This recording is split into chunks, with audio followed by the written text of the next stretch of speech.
An act of war. In 1937, over 100,000 pounds of bombs flattened the Spanish town of Guernica, becoming one of the defining events of the Spanish Civil War. Spanish rebel leader General Franco had persuaded Germany's Hitler and Italy's Mussolini to help him overthrow his country's left-wing government.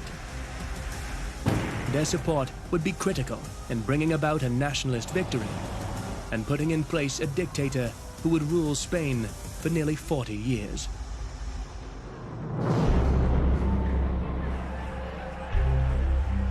History is littered with examples of how dictators have come to power. But what are the common themes? What are the circumstances that lead to tyranny? And what techniques do they use to get to the top? Dictators believe they have the answer to fix society's problems. They have a vision of what their nation could be. But for a dictator to fulfill their goals, they need friends in high places.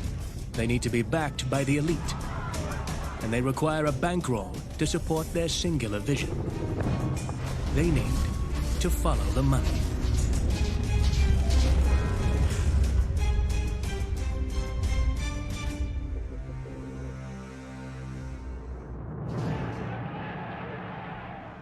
Dictators might seem all-powerful, but in reality, their position depends on a network of individuals who benefit from the dictator being in power. It's incredibly important for any dictatorship to gain the support of the elite. The elite are key to keeping them in power. It is the industrial funding in 1932 and 1933 that sustained the Nazi Party towards the final bid for power. Sometimes that support comes from abroad, such as from superpowers hoping to use the dictator as a pawn in a geopolitical chess game. During the Cold War years, you can't really think of any kind of great struggle in Africa that was not in one way or another impacted by the rivalry between the Soviet Union and the United States. The short story here is that when dictators get ample support from foreign powers, they tend to be more resilient, stay in power longer. And for many dictators, acquiring money once in power is a major reason to be there in the first place. At the heart of any dictatorship is corruption. So nowhere in democracies would you see this level of kleptocracy, where the government, the leader, is actually stealing from their own people and directly pocketing from the revenues that the state is generating. An aspiring dictator needs support and money in order to take power. And once in power, what they do with that economic foundation may make or break their leadership.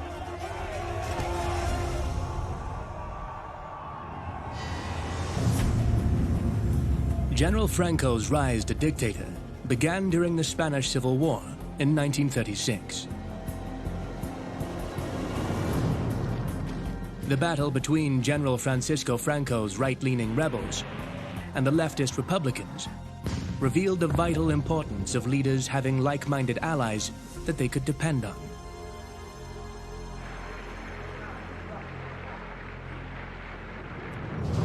In the years prior to the Spanish Civil War, Spain was in a state of turmoil, and the economy was in tatters. The beginning of the Second Spanish Republic in 1931 had ushered in an era of instability, crisis, and reforms. The story of the Spanish Second Republic can be compared with the Weimar Republic in Germany. So there is a pressure from both sides of the political spectrum, from the revolutionaries and from the reactionaries. Through the early 1930s, Spain's government swung from left to right, until in the 1936 elections, the leftist Popular Front claimed a narrow victory. The outcome of the election was accompanied by an escalation of political violence.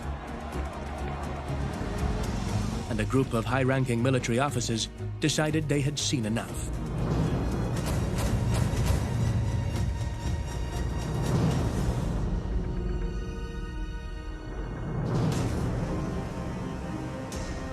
So by 1936, there is this conviction that the Second Republic must be overthrown.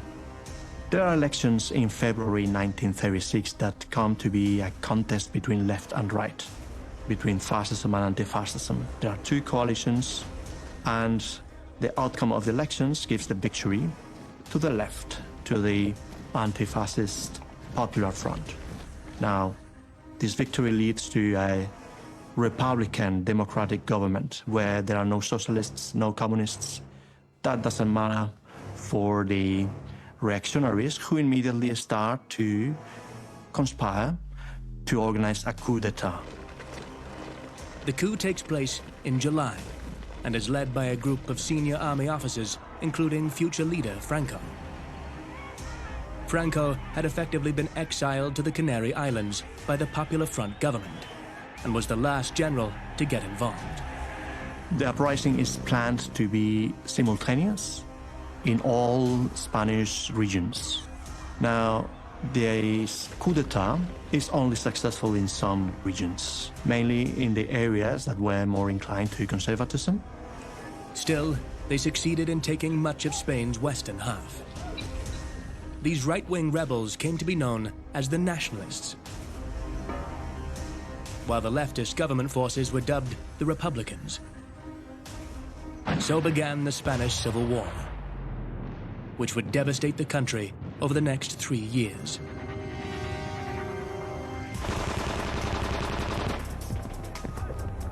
The Nationalists were backed by landowners, the army, the church, and a fascist-influenced political party called the Falange. The government, meanwhile, had the support of left-wing political parties, the working classes, and many people living in the Catalan and Basque regions. At some point, a few days after the coup d'etat, there are a number of decisions taken among the rebels. Franco at the time is just one among different military officers participating in the coup d'etat. General Franco was given the task of going to Spanish Morocco and bringing desperately needed troops to the mainland. He commanded among the very few fully trained combat-ready troops at the disposal of the Nationalists. The problem he faced was a severe lack of transport.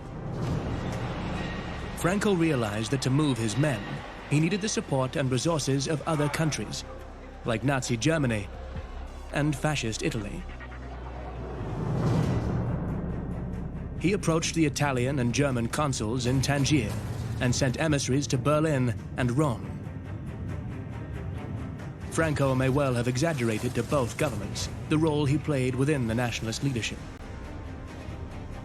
Well, they take a number of decisions, creating a junta between different military officers, but gradually it is General Franco who comes to be the most influential and most prominent rebel leader.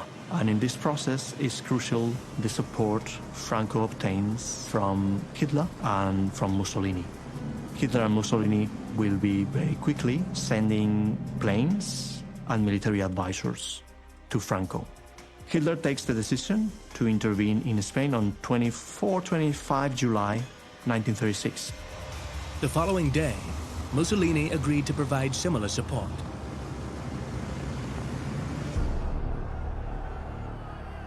In both cases, this material went straight to Franco. And it was with these aircraft provided by his supporters that the general got his 21,000 troops, along with tons of supplies, from Morocco to Spain. By late September 1936, meetings between the rebel leaders led to the decision to concentrate power under a single military and political leader, and Francisco Franco was the obvious choice. The general is doing his best to tell you in an unfamiliar tongue that patriotism, religion, and family life are his creed. He concludes with the words, "Long live Spain." Viva España. Franco was appointed Generalissimo, the head of government and the state, on the 1st of October, 1936. being in supreme command of all nationalist forces gave him more leverage when asking Germany and Italy for support. The nationalists quickly gained air superiority over Republican forces and began bombing towns in Republican-held areas. The most infamous of these attacks was on Guernica. This use of military aircraft against civilians will continue through the war, and the rebels will be using this strategic bombing with Italian and German planes during 1937 and 1938 in the offensives against in Aragon and Catalonia. Guernica wasn't the first time civilians had been targeted during the Civil War, and nor would it be the last. But the attack happened to receive widespread coverage in the Spanish and international press. The world was horrified. Historians talk about the specific kind of fascist warfare at the time. And this fascist warfare will be characterized by the systematic use of aircraft to bomb civilian populations. And if the Germans and Italians were willing to do it to Spaniards, they might well do it to other Europeans. Nazi support was of great value to Franco, and without it, he may never have become leader of the nationalists.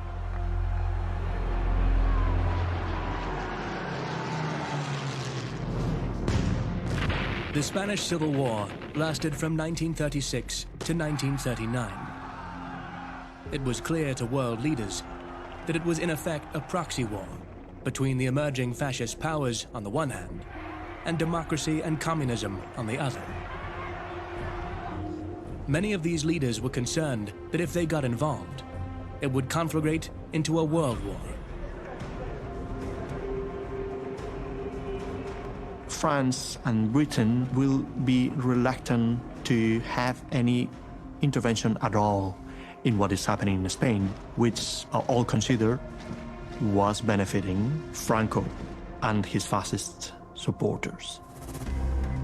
The Republicans received no official support from any democratic country during the war. However, around 40,000 volunteers from a variety of countries came to fight for the government. Only the Soviet Union provided troops and other forms of aid to the Republicans. However, this came with strings attached. The Republican government was required to send most of its gold reserves to Moscow, where they stayed. But none of this was enough to save the Republic. There is a gradual advance of the rebels, of the Francoists, but there is agreement among historians that the unequal weight of international support benefiting the rebels, the Francoists, is what decides the war. On the 1st of April, 1939, Franco declared victory, having taken Madrid 4 days earlier.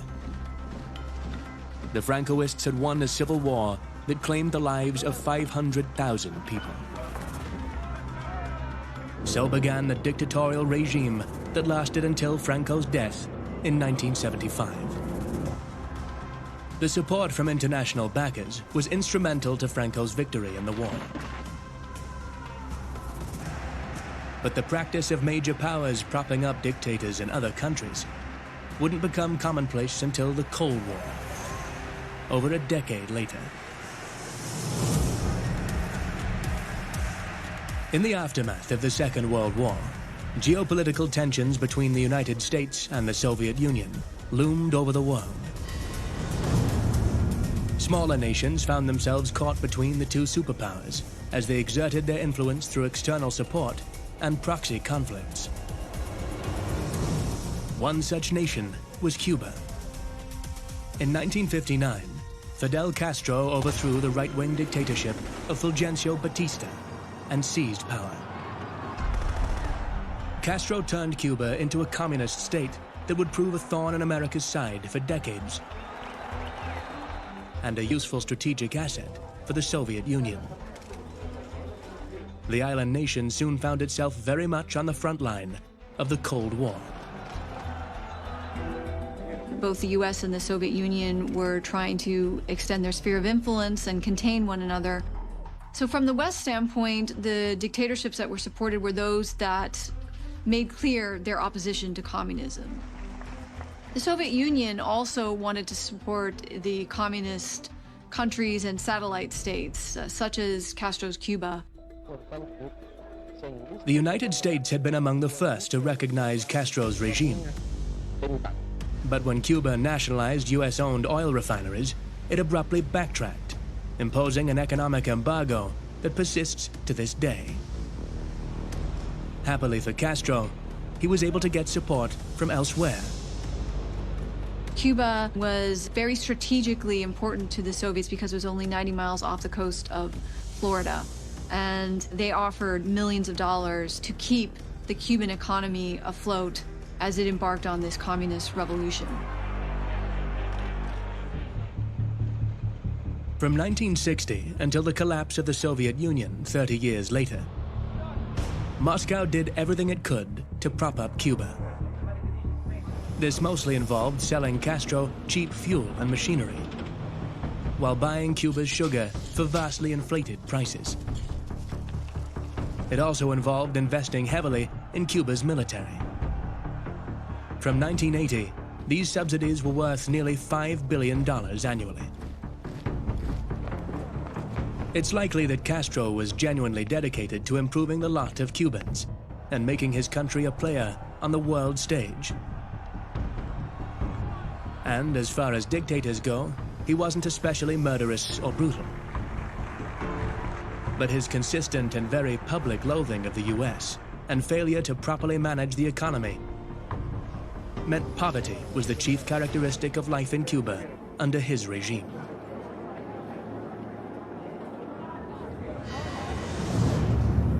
While Castro benefited from the powerful backing of the Soviet Union, in Panama, Manuel Noriega was sustained and indeed personally underwritten by the United States.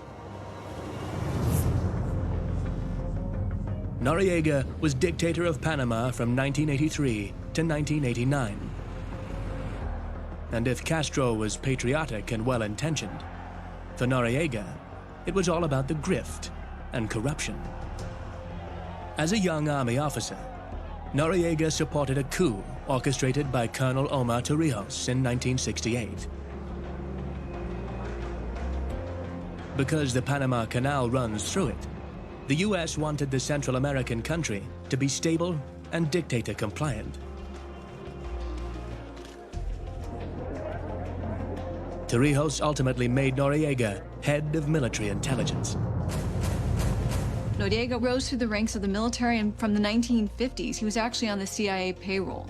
He was an important conduit for weapons coming from the United States and then traveling down to Latin American military dictatorships as the US was supporting these style regimes in the fight against communism. So he was a key CIA asset.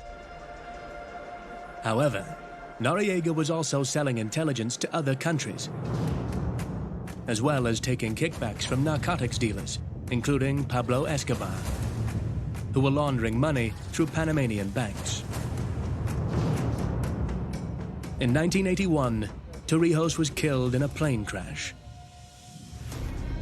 After much jockeying for power, Noriega succeeded in becoming head of the Panamanian military. And by 1983, he was fully in control of the government. It was an incredibly repressive government. There wasn't really much freedom of speech allowed. There wasn't really much political competition. By now, Noriega was enjoying the full support of the US.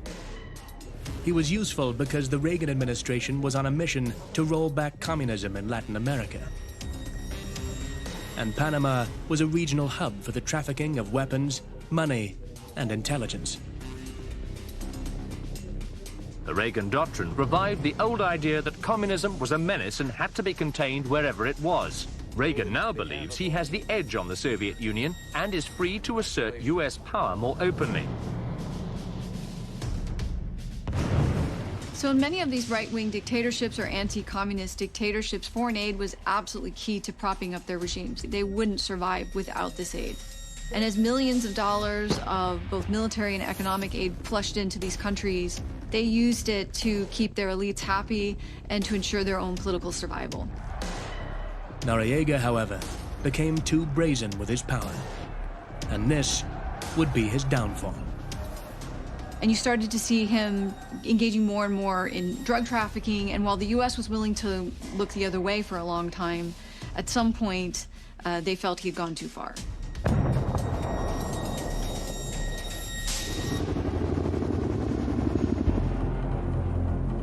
In December 1989, American troops invaded Panama simply to arrest Noriega.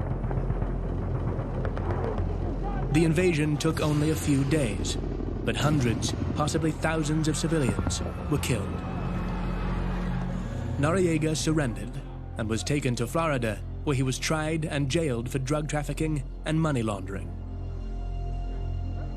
He remained in jail for the rest of his life, dying in 2017. A U.S. Senate subcommittee described Washington's relationship with Noriega as one of its most serious foreign policy failures.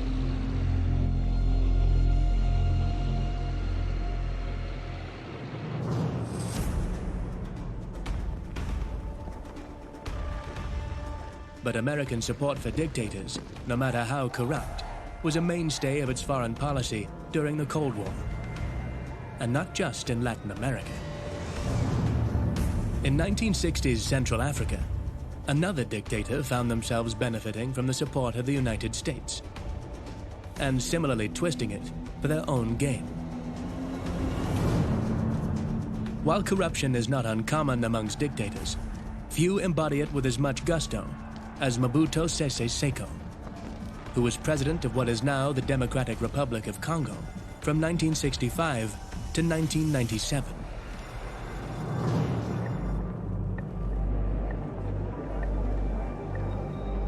The Republic of Congo attained independence in 1960, and Patrice Lumumba became the country's first prime minister under the presidency of Joseph Kasavubu. Independence was sudden, however, and did not come peacefully. Unresolved ethnic and nationalist issues led to violence, including a mutiny within the military. In order to regain control, Lumumba turned to the Soviet Union for support against the secessionists. The United States government was suspicious of Lumumba's Soviet inclinations and identified his chief of staff, Joseph Desiré Mobutu, as he was then called, as a viable alternative. Mobutu Sese Seko was really the choice of the Western powers, so you had his being cultivated at an early stage because he was in fact regarded as a very intelligent young army officer. In September 1960, encouraged by the United States, Mobutu staged a bloodless coup in support of President Kasavubu. The Soviet presence was expelled from the Congo, and Lumumba removed as prime minister. For months, the political pattern kept changing with kaleidoscopic speed until pro-Red Premier Lumumba was seized by the forces of strongman Colonel Mobutu. But the struggle for power was far from over. Barely a year later, in 1961, Lumumba was murdered by separatist rebels. What followed was 4 years of great turmoil. But at the end of it, Mobutu seized power from Kasavubu in a second coup with the support of Western governments. Now, in the midst of often chaos, strong leaders emerged. Some of them were not very good leaders, but the conditions of independence were such that you were almost always going to have a generation of strong men coming to the fore and simply taking charge. The Republic of the Congo had every chance of becoming a successful and prosperous nation with its abundance of mineral wealth. But its prosperity depended on having a president who was both capable and determined to do the best for their country. The people of the Republic of the Congo did not get that president. They got Mobutu. Not that Mobutu was the Congo's only problem. Just to give you an example of how ill-prepared the country was, the number of university graduates was probably less than 200. No one was prepared to run a government or to provide the services that a new state was meant to provide. Mobutu's transformation into a dictator was almost instant. He understood the importance of the cult of personality and positioned himself as the creator and savior of the country. You had this very sense of dysfunctionalism built into his grandiosity from the very, very beginning. But the idea that there should be something grand, but also something very, very African, meant that he took on many symbolic, as it were, emblematic aspects to his character. In 1971, he changed the country's name to Zaire. The following year, he changed his name to Mobutu Sese Seko, the shortened form of a name that translates as the all-powerful warrior who, because of his inflexible will to win, will go from conquest to conquest, leaving fire in his wake.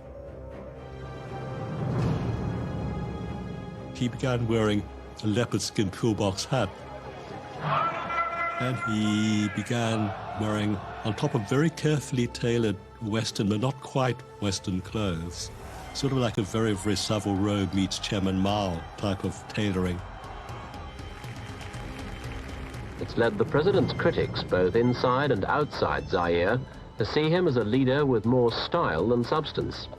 He's certainly had little success so far in coping with Zaire's enormous economic problems. This flamboyance might make us think of Mobutu as a laughable figure, but he was nothing of the kind. Like most dictators, he was a vicious thug. 6 months after he took office, he publicly hanged 4 former cabinet ministers. Dissidents were routinely tortured and murdered. Like many late 20th century dictators, Mobutu benefited from the Cold War.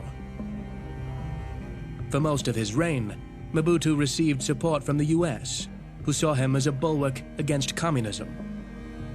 Basically, he played every single card that he could in a very, very clever way to ensure he had superpower support, particularly Western superpower support. Mr. President, it is a special privilege for me to welcome you today to the White House. So you can say repression, you can say murder, assassination, kleptomania, all of these things are true. On top of that, an elegant authentication, the correct sound bites, and keeping the Americans on side. Mobutu set about exploiting Zaire as much as humanly possible, with the one distinction that it was his own country he was exploiting. Now, underneath all this exotic regalia and all of this emblematic portrayal of himself was real repression and real looting. The looting, the corruption began to resemble a kind of kleptomania, steal anything that moves. The word kleptocracy was coined to describe his regime. Mobutu took bribes from international spy agencies and foreign investors. He appropriated money from the country's budget, pocketed foreign aid, and made a fortune from diamond smuggling.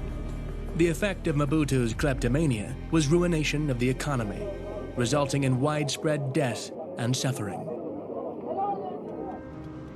By the 1990s, unemployment in Zaire was at 95%. Anyone in any position of authority, however minor, took bribes. A black market economy emerged that in time replaced the formal economy. During Mobutu's 32 years in power, he amassed a personal fortune worth billions of dollars, most of which he stole from his people.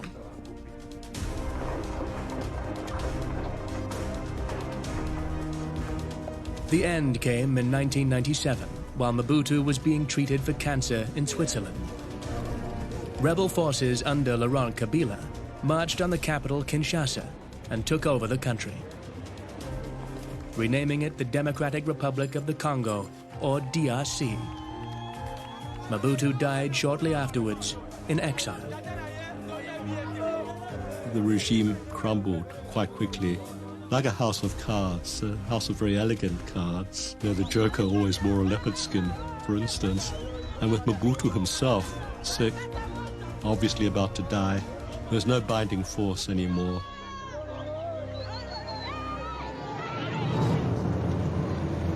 Mobutu had forgotten that to stay in power, a dictator must keep their country's economy relatively strong. Some 60 years before the blatant corruption and embezzlement of Noriega and Mobutu, the 1930s would see the rise of dictators with a rather different approach to raising money and putting it to use. From 1925 onwards, Mussolini was Il Duce, the leader. He'd inherited a country whose economy, never strong, had been ruined by the First World War, which led to widespread political instability.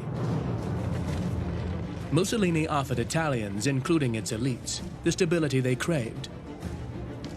But it also meant that once in government, he had to fix the economy if he was to stay in power. He just didn't quite know how to do it.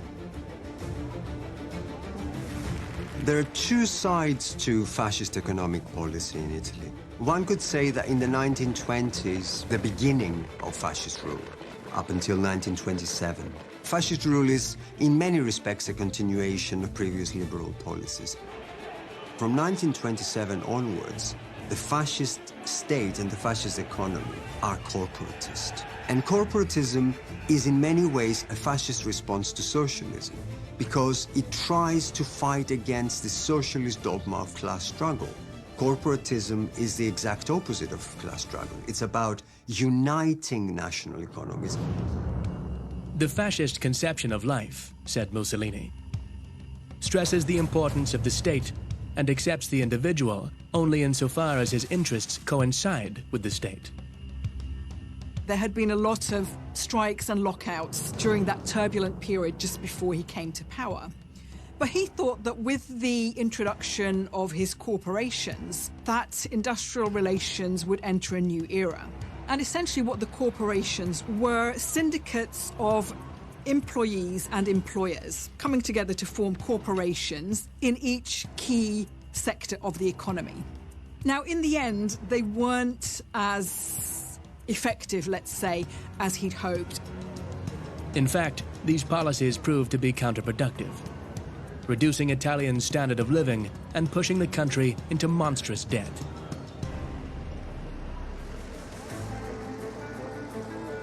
To offset this, Mussolini sought investments from abroad. The US government proved willing to supply loans, and individual American banks provided capital because they felt that Mediterranean countries like Italy could only be stable under a dictator. However, US support dried up following the Wall Street crash, and the Depression hit Italy and its weakened economy hard.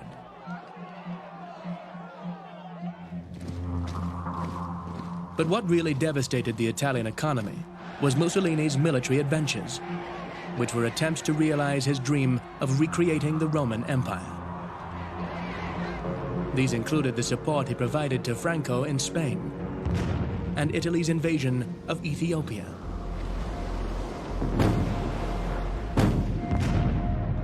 The final piece in the jigsaw here comes in 1935 with the invasion of Ethiopia.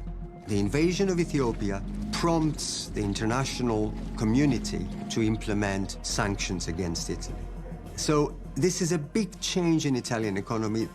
The militarization of Italy from 1936 onwards impacted the Italian economy because it meant that the economy was gearing towards armaments production and ultimately towards war in a way that it hadn't before.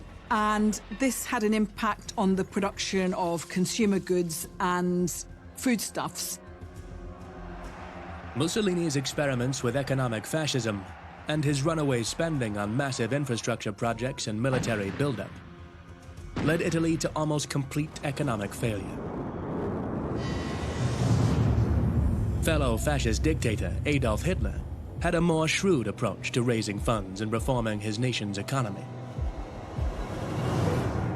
And throughout the 1930s was much more successful in filling the Nazi Party's coffers and boosting Germany's wealth.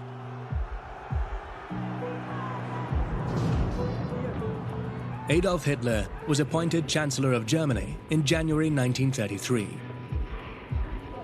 He and his fellow Nazis understood that they needed the backing of Germany's moneyed elites, and that they needed to drastically improve the economy if they were to maintain popular support. Unlike Mussolini, Hitler came to power after the Great Depression hit.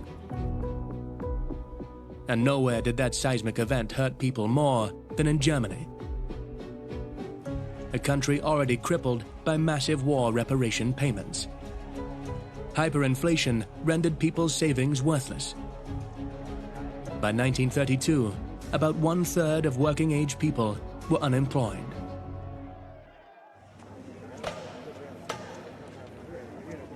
Hitler seized on the discontentment this caused and blamed both the government and Jews for the country's economic woes. Können uns unterdrücken! Sie können uns meinetwegen töten! Kapitulieren werden wir nicht! Money, or rather the lack of it, was what helped drive him into office.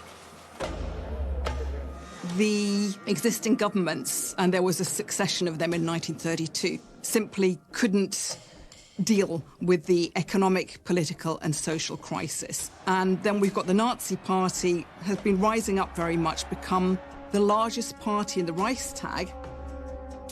And so what happened was that in those last months before Hitler was invited by President Hindenburg to become Chancellor, there was already some maneuverings among the political elite, some big business interests as well. From that point onwards, when Hitler is emerging as a credible political solution, and he has also toned down the radicalism of the party for strategic purpose entirely, a number of industrial names come to the fore. Krupp, for example, later on IG Farben, another very important name, especially during the Second World War. So he becomes a much more dependable and attractive business proposition. When Hitler was made Chancellor in January 1933, the Nazis only held a majority in the Reichstag by going into coalition with another right-wing party. Keen to strengthen his position, Hitler called a new election. Goebbels was an expert propagandist, but even he needed adequate funding, and the Nazi Party was severely cash-strapped. So, Hitler organized what proved to be one of the most important meetings of his political career. On the 20th of February, Hitler met with about 24 senior industrialists and told them he would crush the communists and trade unionists. The tycoons responded favorably to this, donating the equivalent of $20 million in today's money to the Nazis. The March 5th election went well for the Nazis. They won 44% of the vote, 10% more than they'd won in November. Now, once the Nazis came to power, Hitler was able to convince them and to convince the elites more broadly that they had done the right thing, because as the Nazi economy was gearing to war, then those companies got huge contracts from the government for armaments production and military production. Das Volk lebt nicht für die Wirtschaft und die Wirtschaft existiert nicht für das Kapital, sondern das Kapital dient der Wirtschaft und die Wirtschaft dem Volk.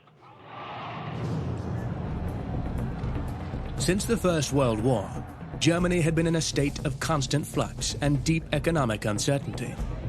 What Hitler offered big business was stability. He seemed predictable, even controllable. A view shared by the political elites who had made him chancellor. How wrong they all were. By the mid-1930s, Hitler had completely consolidated his power. had the firm backing of Germany's elites, and had shown that his regime could capably improve the economy. Now Hitler and the Nazis could focus on their primary goal: preparation for war. A goal that would ultimately undo all their previous economic successes. In 1936, the Nazis implemented their 4-year plan. The 4-year plan is announced. It's a plan about the rapid rearmament of the German economy, the preparation for a new phase in German foreign policy, much more aggressive, the expansion of military forces, but not just that. It is a wholesale plan. It makes a huge investment in infrastructure, for example, which is considered very important for sustaining the war effort. The Nazis also reduced unemployment through work creation schemes such as building highways. Bitte Sie denn, gehen Sie jetzt zur Arbeit und ehe 6 Jahre vergangen, soll ein Riesenberg zeigen von unserem Willen, unserem Fleiß, unserer Fähigkeit und unserer Entschlusskraft. Deutsche Arbeiter, an das Werk!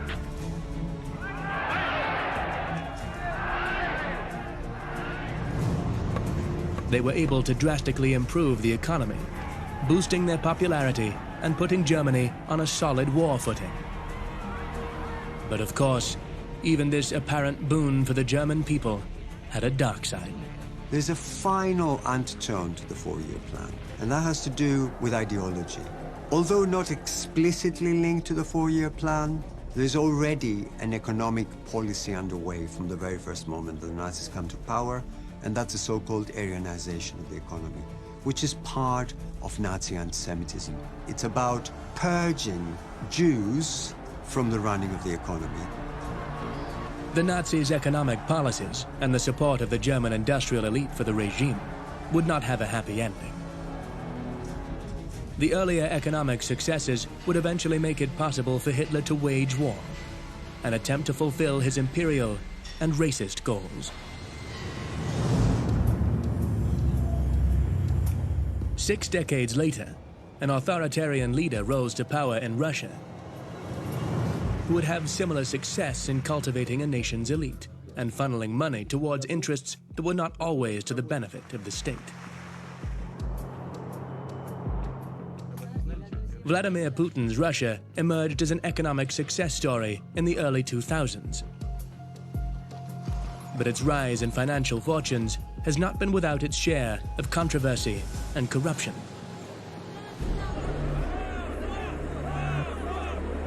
Nine years earlier, in 1991, a day after Christmas, the Soviet Union was dissolved. This threw the Russian economy into disarray.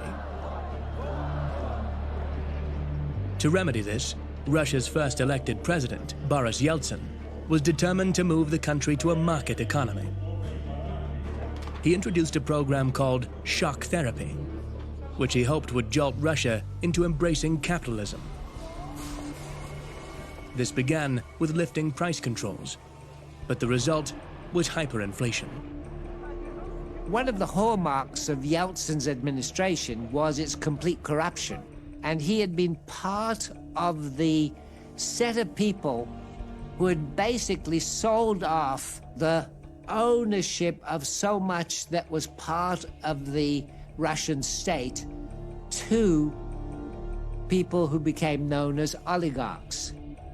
So Putin's coming to power was through the corrupt regime of Yeltsin, and Yeltsin needed somebody to take over from him who he could trust, and Putin fitted the bill. Yeltsin's chief of staff, Valentin Yumashev, considered Putin to be a pro-democracy liberal and was unconcerned about his KGB past. Putin had also shown that he was loyal, and he seemed like someone Yeltsin and the oligarchs could manipulate. The oligarchs were very, very powerful because they had taken over quite centralized economies and enterprises. Of course, Russia is an oil exporting and gas exporting economy, so there was a lot of money to be made there. So in 1999, when the transition from Yeltsin to Putin took place, this was a handover from one corrupt dictator to another. Putin represented generational change, a new start. So when Putin becomes first prime minister and then president, he faces a situation where the state is relatively weak and the oligarchs are very strong. One of the first things Putin did as president was hold a meeting with some of Russia's richest and most powerful oligarchs. He made it clear that he was not their puppet. He explained that they could keep their wealth as long as they didn't get in his way. If they resist, they get into trouble of various sorts, including arrest. It's relatively easy to go after pretty much anybody in Russia for example, tax avoidance, because nearly everybody avoided taxes for a very long time. It is also possible to go after oligarchs for other things because nearly all of them had some kind of illegal activities on their hands during the transition period where the state was fairly weak.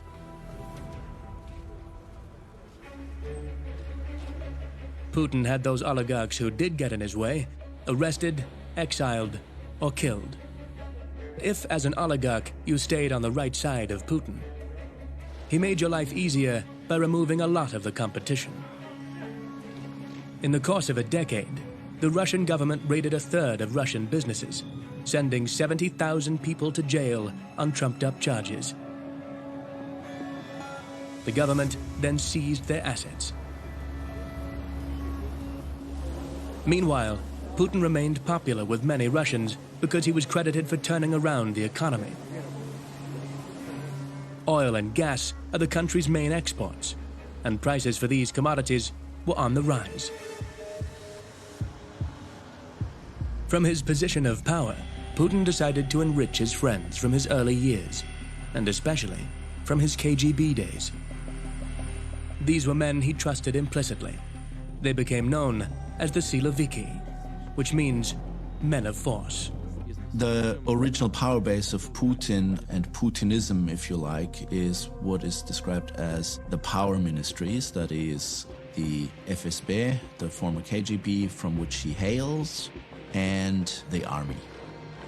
So what he then tried to do is make sure the oligarchs understand that they can continue operating as long as they A, don't meddle in politics, and B, make sure that the politicians are also looked after, i.e. they transfer quite a bit of wealth to Putin and his cronies. Putin and his associates don't keep their money in Russia, but hide it in tax havens around the world. This wealth is thought to be equal to that owned by the rest of the entire Russian population, all 143 million of them. Putin is not just a figurehead of the rule of oligarchs. Putin is an independent actor, a very powerful independent actor, who has mobilized the power of the state, and in particular the branches of the state which are able to use force to subdue the oligarchs, and the oligarchs serve the state rather than the state serves the oligarchs.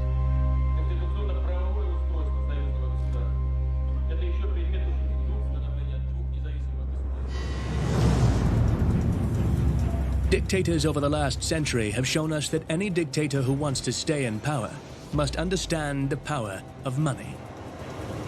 They must use money to cultivate an elite that keeps them in power. They must make sure the economy remains in good shape so they remain popular and can fund any military aspirations they may have. And they must keep their corruption within certain limits. If you want to understand how an effective dictator gets power and holds onto it, follow the money.